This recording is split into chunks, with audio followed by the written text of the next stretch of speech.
మన రాజ్యాంగాన్ని నిర్మించుకుని 75 సంవత్సరాలు పూర్తయింది. ఈ 75 సంవత్సరాలు పూర్తయిన సందర్భంగా నిన్న పాత పార్లమెంటులోని సెంట్రల్ హాల్లో మన ఎంపీలంతా హాజరై అక్కడ రాజ్యాంగ దినోత్సవాన్ని జరుపుకోవటం జరిగింది. 1 సంవత్సరం పాటు ఉత్సవాలు చేసుకోవాలి అని కూడా ప్రకటించారు. నిన్న రాష్ట్రపతి గారు, ప్రధానమంత్రి గారు మరియు ప్రతిపక్షాలు అందరూ కూడా ఈ రాజ్యాంగ దినోత్సవ వేడుకల్లో పాల్గొన్నారు. మన రాజ్యాంగాన్ని మనం గొప్పగా అమలు చేసుకున్నాం. దేశ సమగ్రతకు, సార్వభౌమత్వానికి భారతదేశం ప్రపంచంలోకెల్లా అతిపెద్ద ప్రజాస్వామ్య దేశంగా ఇక్కడ అన్ని కులాల వారు, అన్ని మతాల వారు, అన్ని ప్రాంతాల వారు కలిసిమెలిసి భిన్నత్వంలో ఏకత్వంలా మనం జీవిస్తూ ఉన్నాం.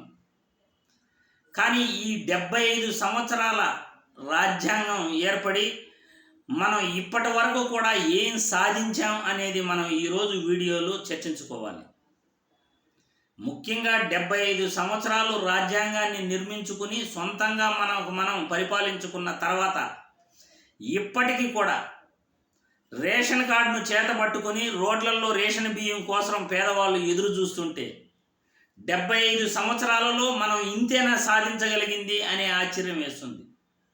దీనికి కారణం పాలకులు చట్టాలను సమర్థవంతంగా అమలు చేయకపోవటం వల్లే ఈరోజు పేదరిక నిర్మూలన అనేది జరగట్లేదు. రాజకీయ నాయకులకు చట్టాలు వర్తించవు. ముఖ్యంగా అధికార పార్టీలు ఎవరైతే ఉంటారో అటు కేంద్ర ప్రభుత్వంలోనూ ఇటు రాష్ట్రాలలోనూ అధికార పార్టీలు ఉన్న వాళ్ళే పెత్తనం చెలాయించడం ఇప్పుడు కల్లారా చూస్తున్నాం.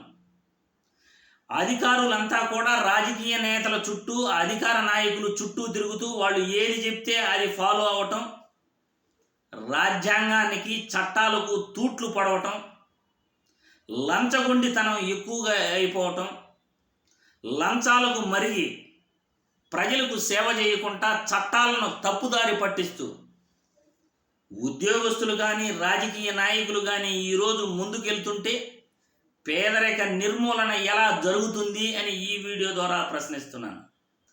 75 సంవత్సరాలు కంప్లీట్ అయినా కానీ మనం పరిపాలించుకున్నా కానీ ఇప్పటికి కూడా రేషన్ బియ్యం కోసం క్యూ లైన్లో లక్షల మంది ఎదురు చూస్తుంటారు. పేదరిక నిర్మూలన ఇంకా జరగలేదు. ఇంకా ఫీజు రీయింబర్స్మెంట్ల కోసం, చదువు కోసం ప్రభుత్వం ఏదైనా ఇస్తుందా అని కళ్ళార్పకుండా చేతులు కట్టుకుని ప్రజలందరూ కూడా ఎదురు చూస్తున్నారు. ఎందుకు పేదరిక నిర్మూలన జరగలేదు? 75 సంవత్సరాల కాలం సరిపోదా పేదరిక నిర్మూలన చేయాలంటే? మన చట్టాలను మనం సమర్థవంతంగా ఎందుకు అమలు చేసుకోలేకపోతున్నాం? చట్టం ఎవరి చుట్టం కాదు అన్నది ప్రతి ఒక్కరికి తెలుసు. సమర్థవంతమైన మన రాజ్యాంగం అందరికీ కూడా సమానమే అని ప్రతి ఒక్కరికి తెలుసు. కానీ అమలు చేయటంలో రాజకీయ నాయకులు, అధికారులు ఒకరికొకరు కుమ్మక్కై చట్టాలను దారి మళ్లిస్తున్నారు. చట్టాలను దారి మళ్లించడమే కాదు, సరైన విధానాన్ని అమలుపరచకుండా మా అధికారంలో ఉంటే మాకొక న్యాయం, అధికారంలో లేకపోతే మీకొక న్యాయం అనేటట్లు అధికార దర్పాన్ని ప్రదర్శిస్తున్నారు. ఇదేనా మన రాజ్యాంగం నుండి మనం నేర్చుకోవాల్సింది? 75 సంవత్సరాలుగా పేదరిక నిర్మూలన చేయకుండా ఇంకా కూడా రేషన్ బియ్యం తీసుకుంటూ, ఇంకా కూడా సంక్షేమ పథకాలను ఇస్తూ, ఇంకా కూడా రిజర్వేషన్లను అమలు చేస్తూ ఇంకెంతకాలం మీరు ఇదే విధంగా ముందుకెళ్తారు అని నేను పాలకులను ప్రశ్నిస్తున్నాను, రాజకీయ నాయకులను ప్రశ్నిస్తున్నాను. ఏ ఒక్కరికి కూడా చట్టం పట్ల గౌరవం లేదు. మాట్లాడడానికైతే గొప్పగా మాట్లాడుతారు, ఉత్సవాలు చేసుకోవాలంటారు, కానీ పాటించటంలోనే ఇక్కడ తప్పిదాలన్నీ జరుగుతున్నాయి. చట్టాలను పాటించాలిగా. ఒక్క రాజకీయ నాయకుడైనా చట్టాన్ని పాటిస్తున్నాడా? ఒక్క ఉద్యోగి అయినా చట్టాలను పాటిస్తున్నాడా? ఈరోజు మీరు చట్టాలను సమర్థవంతంగా నడపగలిగితే పోలీసులు రాజకీయ నాయకులకు తొత్తులుగా ఉండకూడదు. ఈరోజు వాళ్ళు సక్రమంగా పోలీసులు పనిచేయగలిగితే, అధికారులు సక్రమంగా పనిచేయగలిగితే చట్టాలు అందరికీ సమానమవుతాయి. కానీ ఆ విధంగా ఉద్యోగస్తులు ఈరోజు పనిచేస్తున్నారా? రాజకీయ నాయకులకు తొత్తులుగా మారి లంచాల కోసం, డబ్బు కోసం కక్కుర్తిపడి ఈరోజు మీరు వ్యవస్థలను దారి మళ్లిస్తున్నారు. బలమైన చట్టాలను అమలుపరిచే విధి విధానాలు రూపకల్పన లేక ఈరోజు మన రాజ్యాంగానికి, మన చట్టాలకు మనకు మనమే తూట్లు పొడుచుకుంటున్నాం. ఇంకా కూడా పేదరిక నిర్మూలన చేయలేక పేదరికంలో మన ప్రజలు లక్షల మంది, కోట్ల మంది మగ్గుతున్నారు.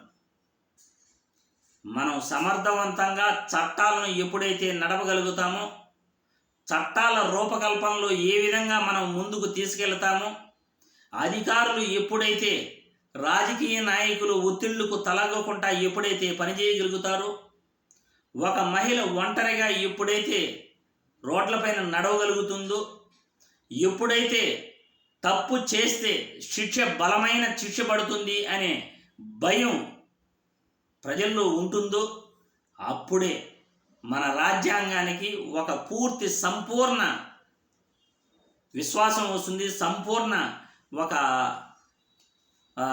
ఆ రాజ్యాంగానికి ఒక విలువ ఉంటుంది. ఆ చట్టాలకు మంచి గౌరవం దక్కుతుంది.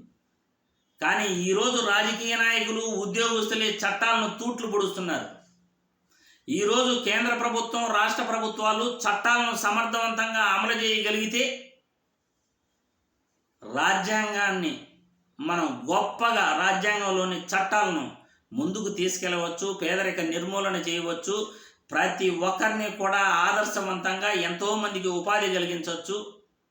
మన రాష్ట్ర సంపదను, దేశ సంపదను చక్కగా మనం ఉపయోగించుకొని ప్రపంచ దేశాలలో అగ్రగామిగా మనం సగౌరవంగా తలెత్తుకుని నిలబడగలం. ప్రపంచ దేశాలన్నీ కూడా భారతదేశం వైపు చూస్తూ అతిపెద్ద ప్రజాస్వామ్య దేశమైన ఆ దేశంలో అన్ని మతాలు, అన్ని కులాలు భిన్నత్వంలో ఏకత్వంతో వాళ్ళు ఎలా బతుకుతున్నారో చూడండి అని గొప్పగా చెప్పుకోగలుగుతారు. అప్పుడే మన రాజ్యాంగానికి విలువ ఉంటుంది, పూర్తి న్యాయం మనం చేయగలుగుతాము అని ఈ వీడియో ద్వారా తెలియజేస్తున్నాను. జై హింద్.